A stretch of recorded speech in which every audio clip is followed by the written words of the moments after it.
5 August স্বৈরাচার সরকারের পতন হলে শেখ হাসিনা পালানোর সাথে সাথে গা ঢাকা দেন সরকারের কয়েকজন উচ্চপদস্থ কর্মকর্তা। তাদের অন্যতম পুলিশের সাবেক অতিরিক্ত আইজিপি ও কাউন্টার টেরোরিজম ইউনিটের সাবেক প্রধান মনিরুল ইসলাম। গুঞ্জন আছে তিনিও পালিয়েছেন ভারতে।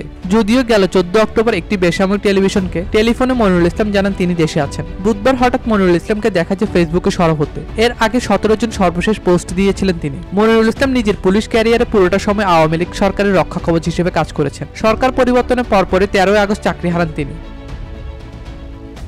জয় বাংলা বাংলাদেশের জাতীয় স্লোগান। আওয়ামী লীগ সরকারের সময় হাইকোর্টের এমন রায় বুধবার স্থগিত করেন আপিল বিভাগ। জাতীয় স্লোগান হিসেবে জয় বাংলা বাতিল হওয়ার পরপরই নিজেকে গুটিয়ে রাখতে পারেননি সাবেক পুলিশ কর্মকর্তা।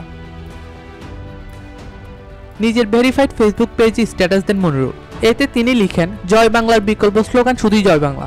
আকস্মিক এমন স্ট্যাটাস মুহূর্তে ছড়িয়ে পড়ে নেট দুনিয়ায়। তাতে মন্তব্য করেন তার বন্ধু তালিকায় থাকা একাধিক ব্যক্তি। চৌধুরী আকবর হোসেন নামের একজন প্রশ্ন করেন, আপনি এখন কোন বাংলায়? সেই কমেন্টের উত্তরে মনিরুল ইসলাম পাল্টা প্রশ্ন করেন, সেটিকে আপনার জানার খুবই দরকার।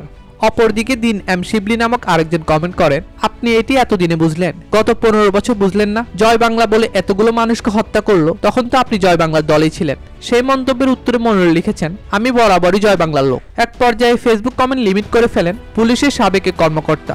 ফলে আর কেউ তার ওই পোস্টে মন্তব্য করতে পারেননি। ধারণা করা হচ্ছে তিনি যেখানে আছে বেশ ভালোই আছে এবং সুস্থ আছেন।